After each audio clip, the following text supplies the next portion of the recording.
Greetings to you all in the name of our Lord and Savior Jesus Christ. Welcome back to Lilies of the Valley. ఈరోజు మనం ప్రార్థన కోసం నేర్చుకుందాం. ప్రార్థన మనం కష్టాల్లో ఉన్నప్పుడు, బాధలో ఉన్నప్పుడు, మనకు గుర్తు వచ్చినప్పుడు మాత్రమే మనం ప్రార్థన చేస్తూ ఉంటాం. కానీ బైబిల్ ప్రార్థన కోసం ఏమని చెప్తుంది, ఎప్పుడు చేయాలని చెప్తుంది, ప్రార్థన ద్వారా జరిగిన గొప్ప కార్యాలు ఎలా ఉంటాయో ఒక మిషనరీ లైఫ్ నుంచి మనం తెలుసుకుందాం. డాక్టర్ డేవిడ్ లివింగ్స్టన్ ఒక ఇంగ్లాండ్ మిషనరీ.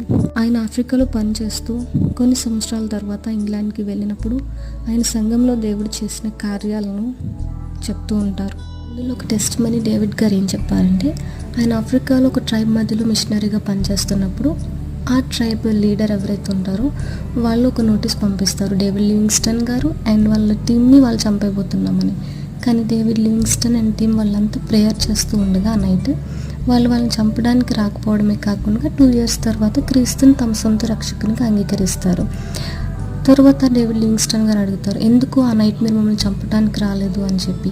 అప్పుడు ఆ ట్రైబ్ నాయకుడు చెప్తూ ఉంటాడనమాట, మేము ఆ రోజు మిమ్మల్ని చంపడానికి వచ్చాము, కానీ మేము మీ క్యాంప్ చుట్టూ ఒక 39 లార్జ్ వారియర్స్ అండ్ జైంట్స్ని చూసాము.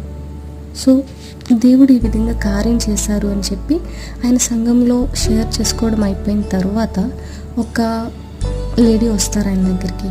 వచ్చి చెప్తారు, మీకు ఆ డేట్ గుర్తుంటే చెప్పండి ఏ రోజు జరిగింది అని. డేవిడ్ లివింగ్స్టన్ గారు చెప్తారు. సో ఆమెకు church record, prayer record open చేసి చూసినప్పుడు 39 members డేవిడ్ అండ్ వాళ్ళ టీం కోసం ప్రేయర్ చేస్తారు. సో ఆ ప్రేయర్ ఒక కంచెలో వాళ్ళని కాపాడింది ఆ రోజు. బైబిల్లో ఏముందో చూద్దాం. 1 Thessalonians 5th chapter 17th verse. ప్రే వితౌట్ సీజింగ్, ఎడతెగక ప్రార్థన చేయుడి, ఇంకా విసుకక నిత్యము ప్రార్థన చేయుడి, ప్రార్థన యందు పట్టుదల కలిగి ఉండుడి, ప్రార్థన యందు నిలకడగా ఉండుడి, ఎల్లప్పుడూ ప్రార్థన చేయుడి.